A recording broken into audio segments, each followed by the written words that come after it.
Si je vous pose la question suivante, avez-vous déjà fait un tour de carrousel? Il y a de très bonnes chances que vous me répondiez oui, même si vous ajoutez après que ça fait très longtemps. Les carrousels sont généralement parmi les premiers manèges de notre vie. Sans l'affirmer hors de tout doute, pour ma part, c'est probablement aux Galeries de la Capitale que j'ai fait mon tout premier tour de carrousel. Maintenant, cette question posée, passons directement au vif du sujet. Ce pourquoi vous avez cliqué sur cette vidéo. Vérifiez si vous êtes bien attaché, et c'est parti!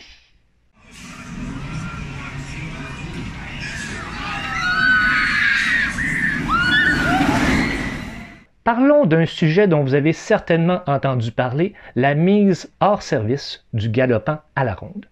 Avant de vous donner mon opinion qui, soit dit en passant, ne vaut pas mieux que celle d'un autre, prenons le temps d'explorer l'histoire de ce manège. Nous sommes en 1885 en Belgique. Un forain du nom de Léon Bolland fait construire un carrousel pour se promener de ville en ville, mais surtout pour la grande foire d'octobre de Liège. Pour l'époque, le manège est tout simplement exceptionnel. Il a un peu plus de 12 mètres de diamètre pour une hauteur de plus de 7 mètres et demi. Il comprend 24 chevaux et 4 gondoles. Mais sa plus grande particularité, c'est qu'il est galopant. C'est-à-dire que les chevaux ne font pas un simple mouvement de haut en bas, on a vraiment l'impression qu'ils galopent. Le tout fonctionne grâce à un rail qui se trouve en fait sous le manège.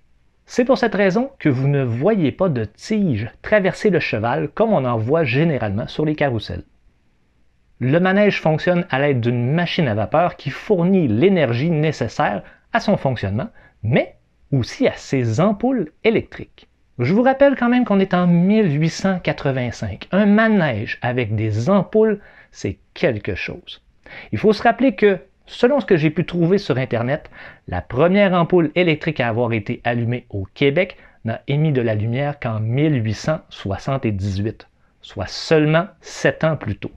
Le carrousel comporte également un orgue à carton perforé provenant de Paris. 327 flûtes, 2 tambours, 2 cymbales et des claquettes étaient synchronisés pour offrir l'une des ambiances sonores les plus reconnaissables des foires et des parcs d'attractions.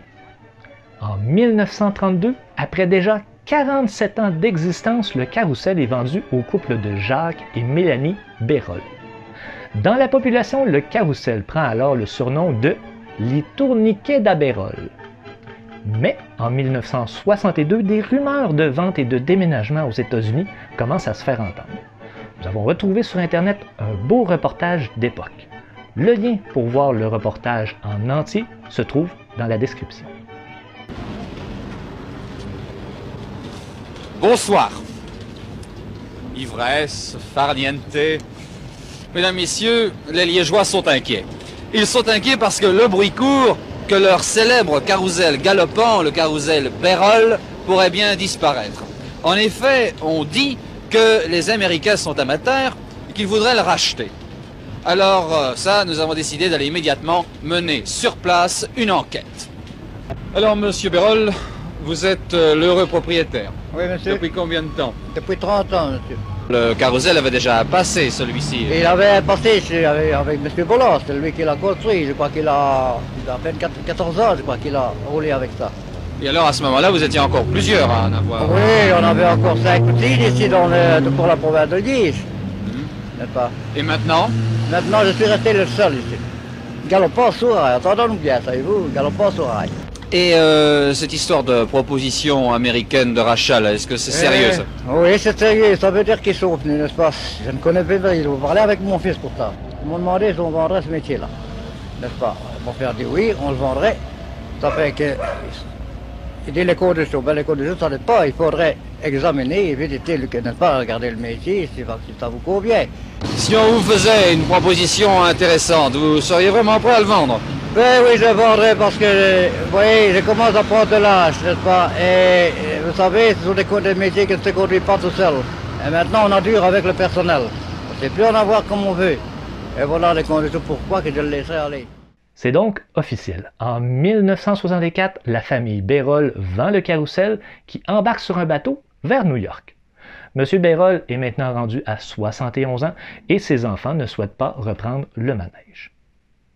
Une fois la traversée de l'Atlantique effectuée, le carrousel est installé à New York pour une exposition universelle non sanctionnée par le Bureau international des expositions. L'accès au manège est de 1 $ américain pour les adultes et de 50 cents pour les enfants. Le 8 février 1965, la Compagnie canadienne de l'exposition universelle de Montréal met la main sur le fameux carrousel pour 75 000 $ US, soit quand même environ 1 million de dollars canadiens en valeur d'aujourd'hui si on tient en compte l'inflation et le taux de change. Le carrousel traverse donc la frontière et pour la durée de Expo 67, il est installé dans le Carrefour international. Il prend alors le nom de Carrousel antique, un nom qui lui va très bien car il a quand même maintenant 82 ans. En 1968, l'expo étant maintenant derrière les Québécois, le manège est déménagé dans le secteur pour enfants de ce qui deviendra la Ronde. En 1984, il est de nouveau déplacé et on en profite pour le repeindre. Puis, en 1996, le carrousel est retiré complètement une première fois. À l'ouverture du parc en 1999, les visiteurs retrouvent le carrousel après 3 ans d'absence et suite à une rénovation majeure qui aura coûté environ 250 000 $. En 2001, la Ronde devient la propriété de Six Flags. Dès l'année suivante, le carrousel antique est de nouveau démonté, puis entreposé. Il est remplacé par le grand carrousel qui, lui, est fait de fibres de verre et non pas de bois, ce qui convient beaucoup plus à une température bipolaire comme celle que peut subir le Québec. En 2006, suite aux pressions de certains groupes et à l'approche des festivités du 40e anniversaire du parc, on investit 1 million de dollars pour remettre sur pied le carrousel. On le transfère près du Jardin des Étoiles. Une nouvelle dalle de béton est coulée, les rails sous le manège sont changés et on construit un bâtiment au-dessus pour le protéger des intempéries. À l'ouverture de la saison 2007, on retrouve le carrousel sous le nom du Galopant avec une très belle nouvelle affiche. On constate plusieurs changements. Plusieurs chérubins sont manquants. Les gondoles sont maintenant fixes alors qu'elles oscillaient avant. De plus, le carrousel est devenu mais alors là, très lent. Et l'orgue d'origine est remplacé par une musique préenregistrée. En 2020, pandémie. Le carrousel, comme tout le reste du parc, se retrouve à l'arrêt forcé. Finalement, été 2023, on apprend que le Galopant ne sera pas réouvert. Et c'est là que la commotion dans la population commence. Un autre vestige d'Expo 67 qui disparaît. Que faut-il faire? Qui doit se mêler du dossier? C'est la fin d'une époque. Le Galopant, une attraction symbolique de la Ronde et l'un des plus vieux manèges au monde, est désormais fermé au public.